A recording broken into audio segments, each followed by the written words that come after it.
Hello, this is First Fire Non-Assault Move. Welcome back to the War in the East series. I wanted to get an intermediate situation report. The reason for that, some real life events have happened.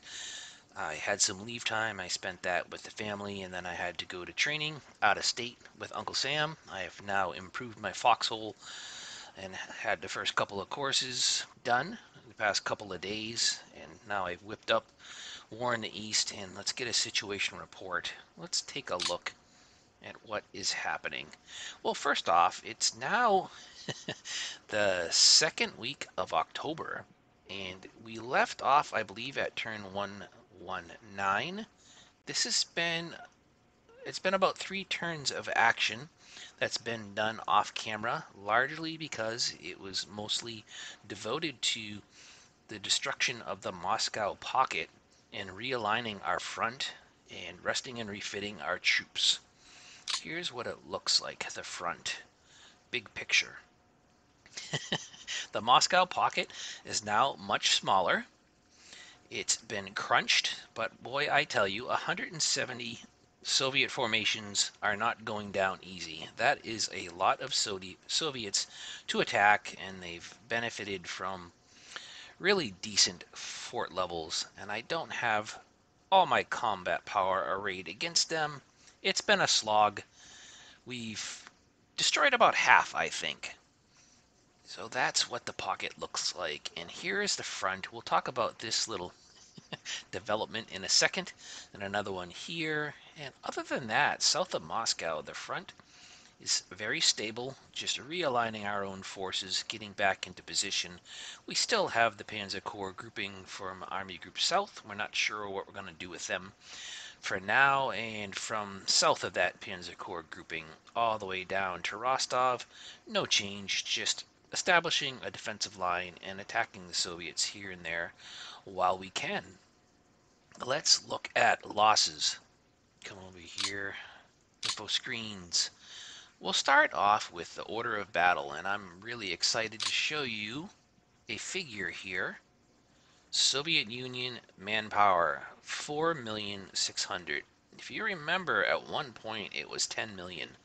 It is now under 5 million, almost equal to Germany's manpower uh, allotment. That is absolutely amazing. Very happy about that, and that just goes to show the destruction we have reaped upon the Soviet field army. Still a lot of tanks. The factories are churning out tanks nonstop. We really can't touch the factories that are very far east.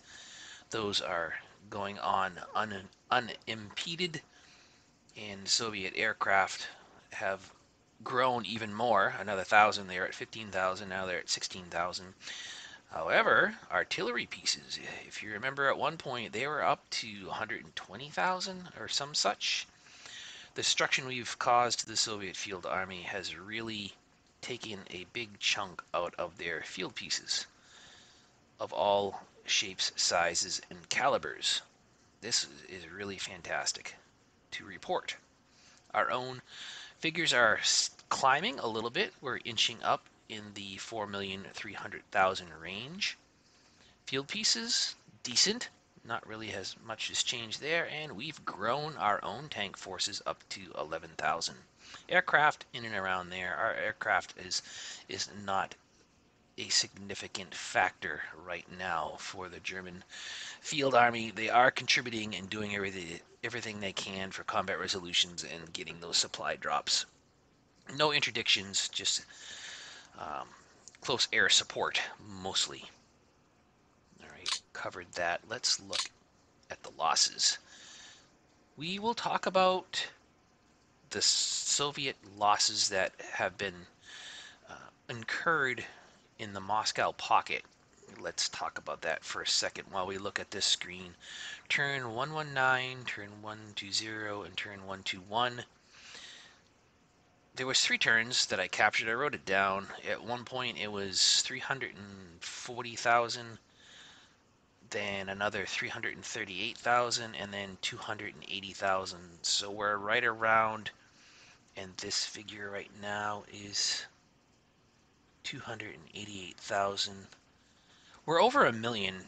We can, a baker's dozen, plus or minus, a million losses we've uh, caused the Soviet field army over the past couple of turns, and well over 1,000 tanks.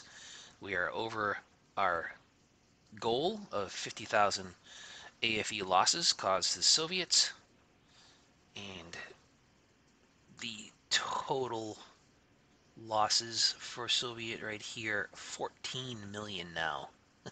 That has grown significantly. It's kind of snowballing over the past couple of several turns. The destruction of the Soviet field army, the Rosna pocket, another couple of pockets before that, and now the Moscow pocket. It's really the swan song of the Soviet field army at this point. October of 1943. Let's look at destroyed units. Here we have 35, another 32, another 33, then 5, then 22, and then 20 and 22. A host of Soviet formations destroyed. Some of those are not represented on the battlefield. Actually, there's a whole bunch here. Holy Moses, yeah. Whole bunch here.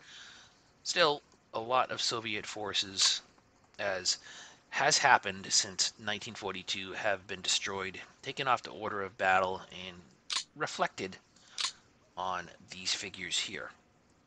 So that covers really what's happened over the past couple of turns as far as losses go in big picture strategic planning and considerations. Front-wise, we're finally getting back to the front, establishing our forces, arraying our forces where we want to continue the offensive. We've been blessed. It is the second week of October and we have not hit mud yet.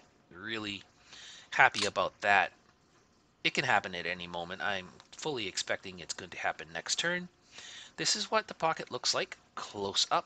Here are our attacking forces, the forces that we've devoted to pocket destruction. Still haven't taken Moscow. Getting there, getting closer and closer. Soon it will all be over, and these forces will be freed up to place back into the front and continue the attack for the German 1943-1944 winter offensive. Oh yes. Now we look at Kalinin. We had a little breakout here with some attacking infantry corps and infantry divisions. We have not taken Torzhok yet. Hopefully that will fall in the next couple of turns.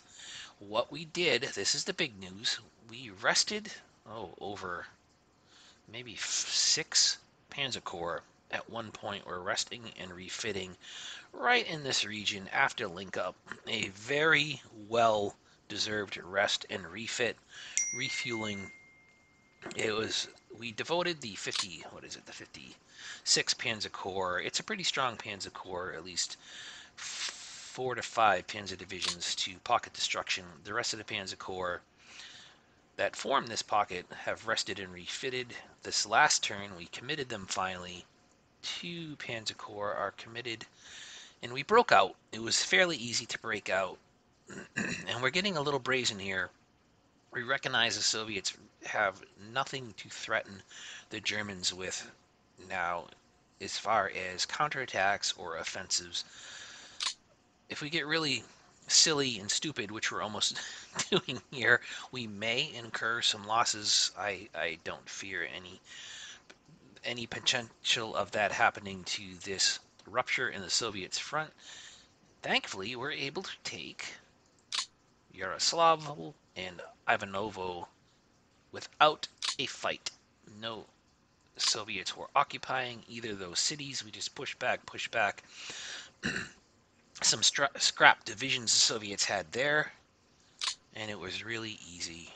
We will consolidate this in the next couple of turns. It could be mud, and then we'll just push our infantry up to fill in the gaps and not get too silly out here, leaving our Panzer Corps here out to dry. Didn't have enough to get over. It is Kostroma now. It's real interesting that these far east cities are actually a consideration now for objectives. We have Gorky, a pair of cities here, another here, Penza, and then there's Saratov, and guess what? Stalingrad. Those could be objectives for 1944. I know I'm a broken record, but I am not done destroying the Soviet field army. I want to look north and potentially get an encirclement here. We are going to push almost due north. The next big objective is Leningrad. I want the uh, the bonus, the Moscow and Leningrad. I want the bonus plan. I want both of those key major cities, prestige cities, and uh, strategic objectives in German hands.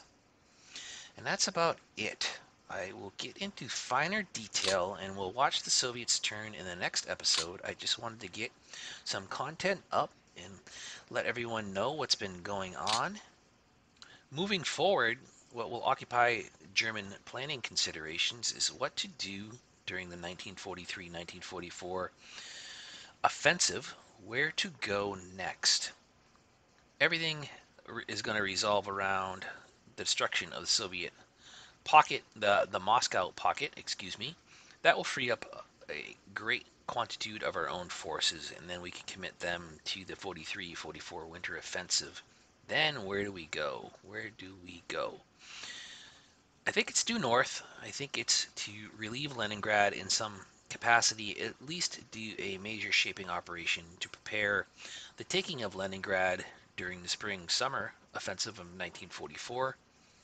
Right now, I think the winter offensive for the Germans will be about getting in position for 1944 and taking advantage of the Soviets where we can here and there. We have to remember that our movement and our is combat ability is reduced rather significantly during blizzard conditions and not as bad during snow conditions. We will be under blizzard conditions for probably 2.5 months, so that's going to be a constraint we have to be mindful of.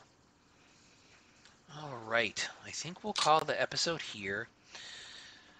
I hope you enjoyed this update. I still have a little bit of a glow having encircled all those forces in and around Moscow, 170. That is something to be pretty happy about.